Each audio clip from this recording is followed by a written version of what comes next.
Samajwadi party पूर्व विधायक रुदौली रुशदी मियां ने बताया कि पीडीए सम्मेलन का उद्देश्य हर वर्ग के लोगों को एक साथ लेकर चलना और उनके साथ हो रहे अन्याय के खिलाफ आवाज उठाते हुए 2027 में समाजवादी पार्टी राष्ट्रीय अध्यक्ष अखिलेश यादव को मुख्यमंत्री बनाना है।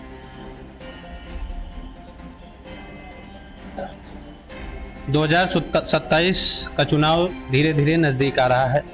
और इस समय समाजवादी पार्टी के राष्ट्रीय अध्यक्ष अखिलेश यादव जी के निर्देशन में सभी विधानसभाओं पर पीडीए का सम्मेलन हो रहा है। आखिर में इस सम्मेलन से लोगों को क्या लाभ होगा और किन मुद्दों को लेकर पीडीए सम्मेलन किया जा रहा है और 2027 चुनाव को लेकर किन मुद्दों को लेकर तैयारियां हैं, हम आप बात करेंगे। हमारे साथ पूर्व विधायक रुदौली समाजवादी पार्टी रुशदी मियां जी मौजूद हैं। सर नमस्कार। नमस्कार। तो ये जो पीडीए सम्मेलन हो रहा है,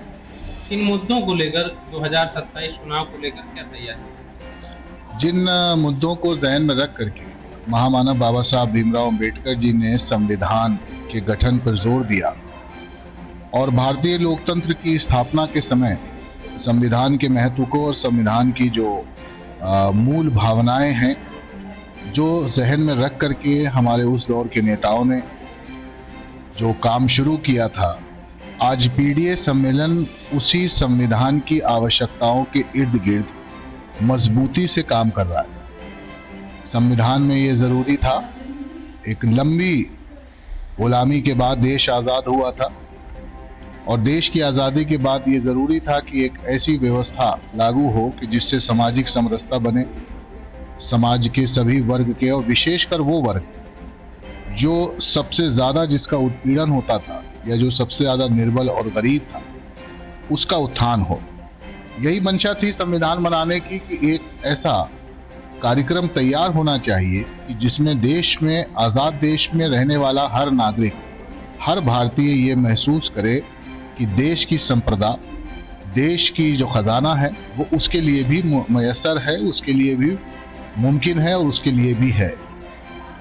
बराबरी होनी चाहिए हर भारतीय में, गैर बराबरी समाप्त होनी चाहिए। इन्हीं सब बातों को लेकर के आज देश की इतनी वर्ष गुजर जाने, इतनी दशक गुजर जाने के बाद भी कहीं ना कहीं हम और आप इस बात को महसूस करते हैं कि हमारी जो चुनी हुई सरकारें हैं उनका दायित्व तो है कि उनको बड़े मन से काम करना चाहिए, लेकिन चुनी हुई सरकारें बड़े मन से कार्य नहीं कर रही। आज जिस तरीके से उत्तर प्रदेश में और देश के विभिन्न राज्यों में पिछड़े वर्ग के लोगों का, धार्मिक अल्पसंख्यकों का और विशेषकर दलित समाज के लोगों का जो उत्पीड़न हो रहा है, इससे महसूस होता है कि हम कुछ 100 साल पहले चले गए। 100 साल पहले जो बातें हम लोग किताबों में सुना पढ़ते थे या जो लोगों से सुना करते थे तो आश्चर्य होता था कि एक सौम्य समाज में किसी के बैठने का स्थान लोग निर्धारित कर रहे हैं, किसी के अपमान को, उसकी जाति के अपमान को कहीं ना कहीं लोग प्रोत्साहित कर रहे हैं। ऐसी सूरत में कभी भी आश्चर्य होता था कि इस तरह संभव नहीं, लेकिन आज अपनी निगाहों से हम लोग देख रहे हैं कि जाति के नाम पर, धर्म के नाम पर और कहीं ना कहीं निर्बल वर्ग को जिस तरीके से संविधान की जो भावनाएं हैं उनको ठेस पहुंचाकर जो कमजोर करने का प्रयास हो रहा है, ये जरूरी था कि इस देश में एक ऐसा आंदोलन फिर से शुरू हो जो जेपी आंदोलन, लोहिया आंदोलन के समकक्ष हो, जो मान्यवर कांशीराम जी के आंदोलन के समकक्ष हो